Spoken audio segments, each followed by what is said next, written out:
Bonjour frères et sœurs, encore aujourd'hui pour notre programme dominical pour le service d'adoration et de louange en l'honneur de notre Dieu. Alors nous sommes dans la joie de nous retrouver encore ensemble pour louer, adorer le Seigneur, mais aussi pour partager sa parole pendant ce temps de confinement. Donc j'aimerais lire juste l'évangile de Jean, chapitre 20, et je vais lire du verset 19 au verset 29, Jean chapitre 20 à partir du verset 19. Le soir de ce jour, qui était le premier de la semaine, les portes du lieu où se trouvaient les disciples étant fermées à cause de la crainte qu'ils avaient des Juifs. Jésus vint, se présenta au milieu d'eux et leur dit « La paix soit avec vous ». Et quand il eut dit ainsi, il leur montra ses mains et son côté. Les disciples furent dans la joie en voyant le Seigneur. Verset 21, Jésus leur dit de nouveau, la paix soit avec vous. Comme le Père m'a envoyé, moi aussi je vous envoie. Après ces paroles, il souffla sur eux et leur dit, recevez le Saint-Esprit. Ceux à qui vous pardonnerez les péchés, ils leur seront pardonnés. Et ceux à qui vous le retiendrez, ils leur seront retenus. Thomas, appelé Didyme, l'un de 12, n'était pas avec eux lorsque Jésus vint. Les autres disciples lui dirent donc, nous avons vu le Seigneur. Mais il leur dit, si je ne vois dans ses mains la marque de clous, et si je ne mets mon doigt dans la marque de clous, et si je ne mets ma main dans son côté, je ne croirai point. 8 jours après, les disciples de Jésus étaient de nouveau dans la maison. Et Thomas s'est trouvé avec eux. Jésus vint, les portes étant fermées, se présenta au milieu d'eux et dit, la paix soit avec vous. Puis il dit à Thomas, avance ici ton doigt et regarde mes mains. Avance aussi ta main et mets-la dans mon côté. Et ne sois pas incrédule, mais crois. Thomas lui répondit, mon Seigneur et mon Dieu. Jésus lui dit, parce que tu m'as vu, tu as cru. Heureux ceux qui n'ont pas vu et qui ont cru. Je vais prier, Père.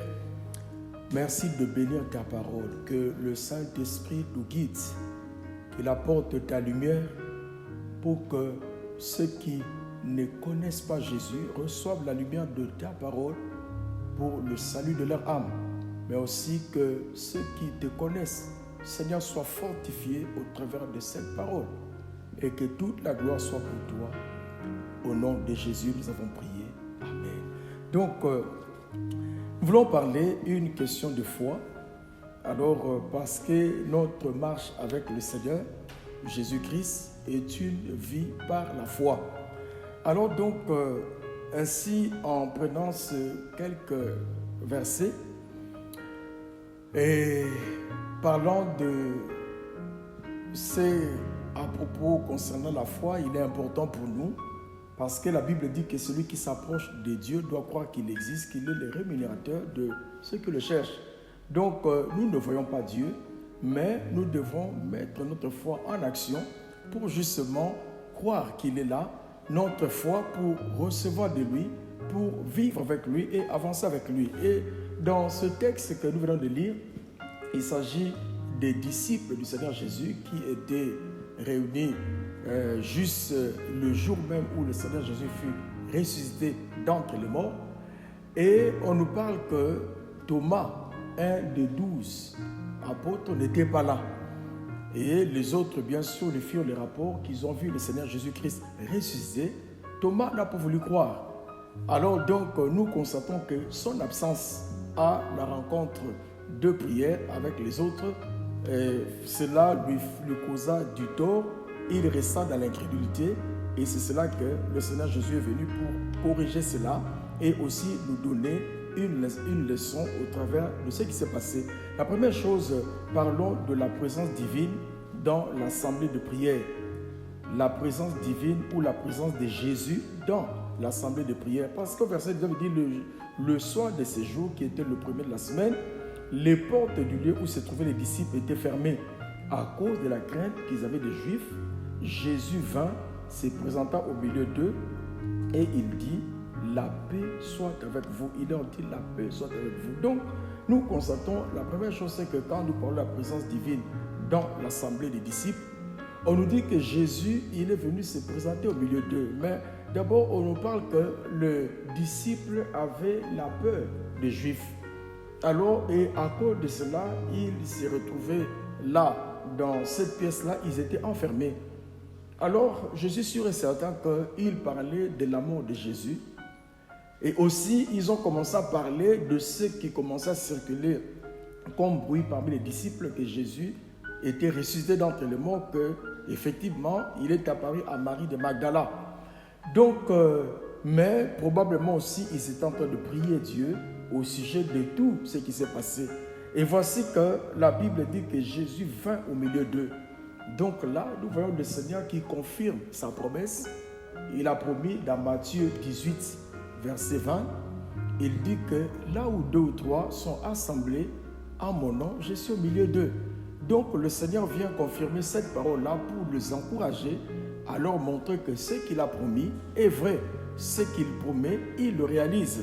Alors donc, il dit, parce que dans Jean 16 aussi, il leur avait parlé qu'encore un peu de temps, vous ne me verrez pas, et encore un peu de temps, vous me verrez parce que je m'en vais au Père. Donc là, on voit qu'il confirme ce qu'il dit. Donc nous pouvons nous appuyer sur la parole de Dieu, sachant que ce que Dieu promet, la Bible dit qu'il a aussi la capacité ou le pouvoir de l'accomplir. Donc, dans notre vie chrétienne, nous devons baser notre foi sur ce que Dieu nous dit. Donc, Jésus se présentera au milieu d'eux et leur dit « La paix soit avec vous ». Alors, voyez, ce mot « paix », le mot « paix », c'est au fait, c'est la bénédiction. En lisant un peu dans le dictionnaire, il parle, le mot « paix » signifie bien-être. C'est le calme intérieur. C'est aussi un état de prospérité et de sécurité pour l'âme. Parce que nous savons que la paix dont Jésus-Christ parle, c'est la paix intérieure. Et cette paix-là, ce n'est que Jésus-Christ seul qui peut la donner. Parce que dans Jean 14, au verset 27, il dit que je vous donne la paix, non pas comme le monde la donne. Vous voyez, ils étaient réunis, en train de prier, de parler de Jésus. Et le Seigneur vient se présenter au milieu d'eux. Et la première chose, il leur dit que la paix soit avec vous. Il invoque la bénédiction sur leur vie. Au fait, il leur communique sa paix, il leur donne sa paix. Il dit non pas comme le monde la donne. Ça veut dire que la paix que Jésus donne, l'argent ne peut pas la donner. La paix que Jésus-Christ donne, aucun bien dans ce monde ne peut la donner. Les hommes ne peuvent pas la donner. La richesse ne peut pas procurer cette paix. C'est lui seul Jésus. Parce que Jésus est Dieu. Il est le prince de paix. Il donne la paix. Alors, dans Romains 5, verset 1er, il dit que, étant donc justifiés par la foi en Jésus comme notre Seigneur et notre Sauveur, la foi en Jésus comme le Messie, il dit, étant donc justifiés par la foi, nous avons la paix avec Dieu. Donc, vous voyez, la paix dont Jésus-Christ parle, c'est la paix que Dieu donne, c'est la paix avec Dieu, la paix du pardon de péché, la paix de l'âme, la paix intérieure que seul l'Esprit de Dieu met dans le cœur de l'homme. Alors, et cette paix-là conditionne le bonheur dans la vie d'une personne. Quand une personne n'a pas cette paix intérieure que Dieu donne, la personne ne peut pas être heureuse dans la vie. Parce que cette paix-là est le résultat de la paix qu'on a avec Dieu. Mais comment est-ce qu'une personne peut être en paix avec Dieu? Il faut que ses péchés lui soient pardonnés. Mais à quel moment l'homme reçoit le pardon de tous ses péchés? C'est quand la personne croit en Jésus qui est mort pour nos péchés. Il croit en Jésus qui est ressuscité. Il fait de Jésus comme le Seigneur et le Sauveur de sa vie. Alors cette personne-là reçoit la paix de Dieu. Et cette paix, il la reçoit dès le moment où il a cru en Jésus. Et cette paix se prolonge dans sa vie de tous les jours, aussi longtemps qu'il continue à rechercher la présence de Jésus dans sa vie. Donc nous comprenons qu'il n'y a pas de paix divine sans la présence de Jésus. Quand Jésus s'est présenté au milieu d'eux, il a amené la paix divine. Donc si nous avons besoin de la paix de Dieu, nous avons besoin de nous tourner vers Jésus. Alors, je prie pour ceux qui suivent le message en ce moment, qui sont troublés, qui n'ont pas la paix à cause du problème du péché, ils manquent de paix à cause des situations quelconques dans lesquelles ils se trouvent, mais Jésus-Christ est celui qui donne la paix. Et il continue verset 20, et quand il dit cela, il leur montra ses mains et son côté.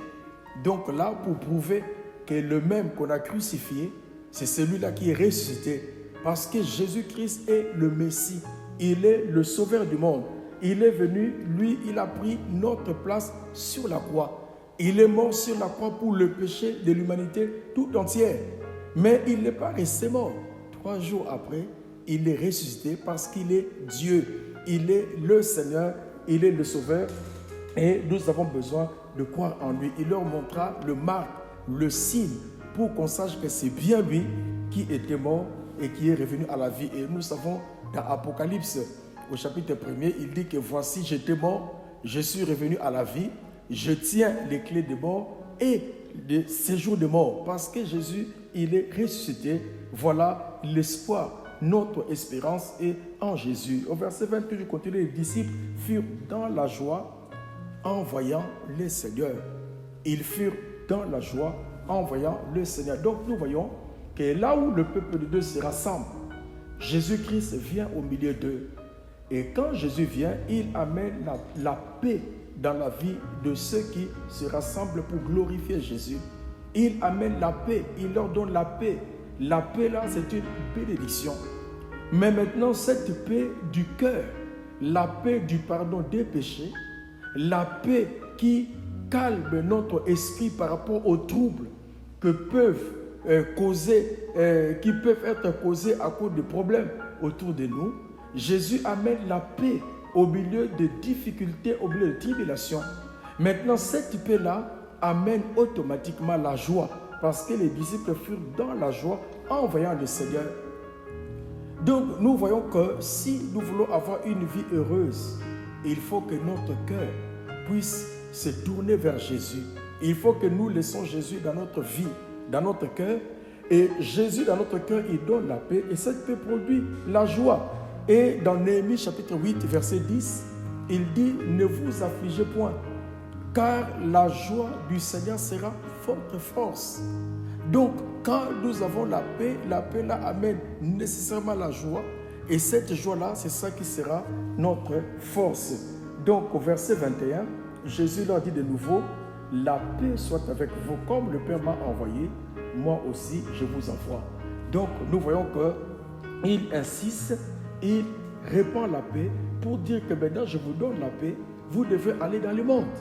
Donc, vous devenez maintenant comme, parce que la paix est une bénédiction, vous allez être aussi des instruments de bénédiction pour le monde. Vous allez avoir la paix avec vous et aider aussi d'autres à recevoir la même paix que je vous ai donnée, parce qu'on ne peut donner que ce qu'on a. Alors, puisque vous êtes en paix avec Dieu, parce que vous avez cru en moi Jésus, alors allez aussi vers d'autres qu'ils puissent avoir la même paix que vous avez en vous. Verset 22, après ces paroles, il souffla sur eux et leur dit, recevez le Saint-Esprit. Donc, nous comprenons que pour aller être un témoin pour Jésus, nous avons besoin du Saint-Esprit dans notre vie. Dans Acte 1, le verset 8, il dit, vous recevrez une puissance, le Saint-Esprit surviendra sur vous et vous serez mes témoins. Donc, nous avons besoin du Saint-Esprit dans notre vie de tous les jours pour être des témoins de Christ. Verset 23, ceux à qui vous pardonnerez le péché, ils leur seront pardonnés, et ceux à qui vous le retiendrez, ils leur seront retenus. Donc, le Seigneur leur promet qu'il sera là pour confirmer l'évangile ou la parole de vérité qu'ils doivent annoncer. Lui, il sera là pour donner son approbation. Deuxième point, l'opportunité perdue et bénédiction manquée. Opportunité perdue et bénédiction manquée. Verset 24, Thomas, appelé Didyme, l'un des 12, n'était pas avec eux lorsque Jésus vint. Donc, puisque le Seigneur dit qu'il est doux et agréable pour des frères de demeurer ensemble dans le psaume 133, Et le verset 3, il dit, c'est là qu'il envoie la bénédiction et la vie pour l'éternité. Donc, il dit, là où les frères demeurent ensemble, bien sûr, l'unité d'abord du cœur, mais aussi nous avons besoin d'être ensemble en tant que peuple de Dieu. Nous nous retrouvons ensemble dans l'église locale, parce que le Seigneur Jésus veut que son peuple se retrouve ensemble pour l'adorer, pour le glorifier. Il dit, c'est là qu'il envoie la bénédiction parce qu'il est présent. Maintenant, Thomas, comme il n'était pas présent, il a manqué une opportunité. C'était une opportunité qu'il a perdue et il a manqué la bénédiction. Nous ne savons pas pourquoi Thomas n'était pas là. La Bible ne donne pas la raison, mais est-il que son absence lui a fait du tort? On dit toujours, les absents ont tort. Bien sûr, nous ne demandons pas aux personnes de fuir leur travail pour venir à l'église. Nous ne demandons pas aux étudiants de fuir l'école, de brosser les cours pour venir à l'église. Non, chacun doit être là où il doit être. Mais quand, par exemple, le sabbat, où on a de réunions de prière et qu'on est libre, on doit comprendre que ce sont des réunions de bénédiction, des rencontres de bénédiction, parce que Dieu met sa bénédiction là où son peuple se réunit. Alors, dans Hébreux 10, 25, nous savons qu'il nous est dit que n'abandonnons pas notre assemblée comme c'est la coutume de quelques-uns. Certaines personnes ont la coutume, la fâcheuse habitude d'abandonner des rencontres chrétiennes, d'être irréguliers dans des réunions de prière. Alors ils doivent comprendre que cela leur fera du tort comme à Thomas. Parce que le verset 25, on nous dit, les autres disciples lui dirent donc, nous avons vu le Seigneur. Mais il leur dit, si je ne vois dans ses mains la marque de clou, et si je ne mets mon doigt dans la marque de clou, et si je ne mets ma main dans son côté, je ne croirai point. Nous comprenons maintenant, si nous prenons Thomas d'une part et les 10 autres apôtres de l'autre part, nous pouvons voir directement qu'est-ce que Thomas a perdu. Thomas s'est absenté, il n'était pas là où les autres étaient réunis. Les autres ont vu le Seigneur, Thomas n'a pas vu le Seigneur. Les autres ont reçu la paix de Dieu parce qu'ils étaient remplis de peur. Ils avaient la peur des Juifs, nous dit verset 19. Mais Thomas est resté dans la peur. Les autres, leur peur était partie quand ils ont vu Jésus. Ils n'avaient plus peur des Juifs. Mais Thomas est resté dans la peur. Les autres ont entendu la voix de Jésus. Thomas ne l'a pas entendu. Alors nous devons faire attention parce que nous pouvons être décalés par rapport aux autres parce que nous sommes irréguliers dans des rencontres de prière. Donc, nous voyons que le doute que Thomas entretenait jusqu'à ce jour, ce n'était pas la volonté de Dieu.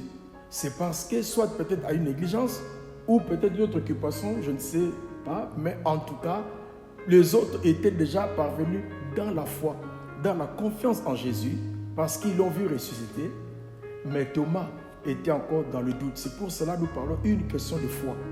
Donc Thomas, il avait beaucoup à faire. Verset 26, 8 jours après, les disciples de Jésus étaient de nouveau dans la maison et Thomas s'est trouvé avec eux. Donc là, probablement, il s'est laissé persuader, peut-être par l'Esprit de Dieu, ou certainement par l'Esprit de Dieu au travers des autres qui lui avaient parlé, qui ont voulu que Thomas vienne participer à la joie qu'ils ont eue.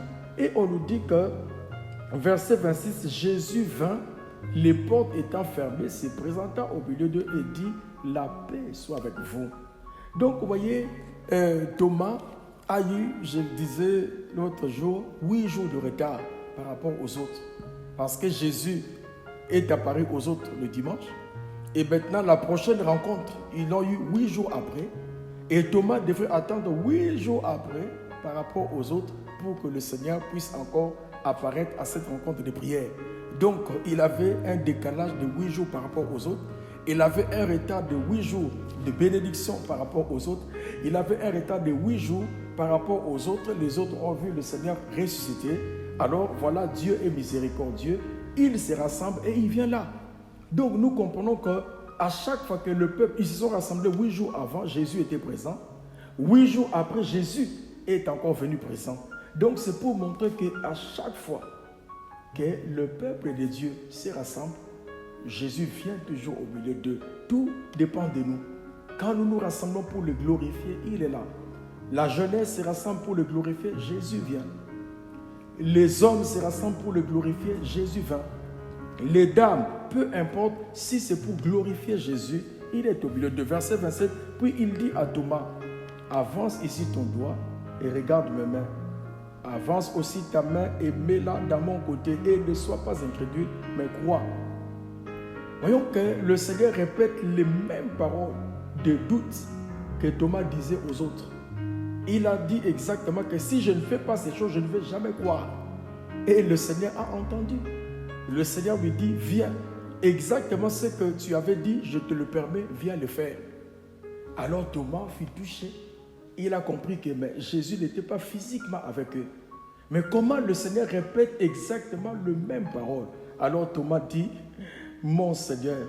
Au verset 28, Thomas lui répondit, mon Seigneur et mon Dieu. Voyez, donc nous avons besoin, premièrement, de réaliser que dans les rencontres de prière, Jésus est présent. Et ça, c'est une question de foi. Si je crois que Jésus est présent, je ne peux pas commencer à négliger les rencontres de prière. Parce que chacun de nous aspire au bonheur. Le bonheur ne se trouve qu'en Jésus, lui seul. Et Jésus est présent dans les rencontres de prière par le Saint-Esprit. Parce que le Saint-Esprit est Dieu. Nous ne pouvons pas le voir. Mais à chaque fois, sa présence est là. C'est pour nous donner la paix. La paix signifie shalom, c'est la bénédiction. Et cette paix-là amène la joie dans notre vie malgré les épreuves de la vie de tous les jours. Alors quand nous nous privons de rencontres de prière, nous nous privons de bénédictions qui sont attachées à chaque rencontre de prière. Et la bénédiction de Dieu est toujours fonction de nos besoins. La bénédiction de Dieu vient pour rencontrer le besoin que tu as en ce moment-là. Alors Thomas est passé à côté, mais Dieu est un Dieu de grâce. Il a pu donner à Thomas une seconde opportunité. Et là, Thomas, nous voyons qu'il a cru, il a dit, Seigneur, mon Seigneur et mon Dieu. Donc, il déclare que Jésus-Christ est le Seigneur de sa vie et son Dieu. Alors, le dernier point, donc je dis, ne doute pas, crois seulement. Verset 29, parce que tu m'as vu, tu as cru. Heureux ceux qui n'ont pas vu et qui ont cru. Donc voilà, donc ne doute pas, mais crois seulement. Parce que si nous doutons, nous allons commencer à négliger le réunion de prière, le rencontre de prière. Mais si nous croyons, Jésus dit, nous sommes heureux. N'oubliez pas, quand il dit heureux, ça veut dire béni. Les personnes qui sont bénies sont les personnes qui croient, même s'ils ne voient pas. Nous chantons un cantique, même si je ne le sens pas, je sais que tu agis. Même si je ne vois pas, je sais que tu agis. Au fait, la foi, c'est cela. La foi, c'est que je prends Dieu au mot. C'est que le Seigneur Jésus dit, je le crois. Que je ne sente rien, je le crois. Même si je ne vois pas, je crois. Il a dit, là où 2 ou 3 sont assemblés à mon nom, je suis au milieu d'eux. Nous devons croire. Et puisque c'est là qu'il met la bénédiction, nous devons nous précipiter vers des rencontres de prière chrétiennes qui glorifient le Seigneur. Et là, nous aurons notre bénédiction. Même si physiquement, nous ne ressentons rien et nous sommes rentrés, nous sommes répartis, mais c'est d'abord spirituel. Sur le plan spirituel, il y a toujours quelque chose qui se passe si notre cœur est ouvert. Et si nous avons la foi en Jésus, il dira qu'il vous soit fait selon votre foi. Donc, une question de foi. Et cette question de foi, si nous pouvons résoudre ce problème de foi, alors la clé de la bénédiction est là, de comprendre que Jésus est au milieu de son peuple. Et c'est la bénédiction de l'Éternel qui enrichit. Il ne la fait suivre d'aucun chagrin. Alors que le Seigneur bénisse cette courte exhortation que vous avez entendue et que cette parole puisse stimuler notre foi.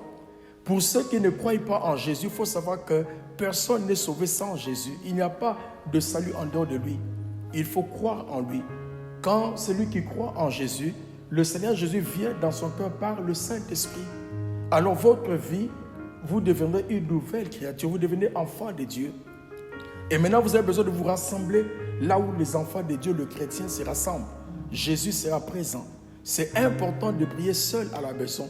La prière individuelle est très, très importante. Mais la prière collective ou commune, la prière de l'église communautaire est aussi très, très, très importante parce que là, Dieu accomplit énormément beaucoup de choses. Que Dieu vous bénisse. Je vais prier. Seigneur de grâce, je prie pour que la paix soit avec ceux qui écoutent ce message, que ta paix remplisse leur cœur, que tu leur fasses du bien. Tu connais la situation par laquelle passe chacun. Mais Jésus, tu es la réponse et la solution. Merci à toi de te montrer, toi qui es mort et ressuscité, que tu puisses sauver ceux qui ne croient pas, qu'ils tournent leur cœur vers toi.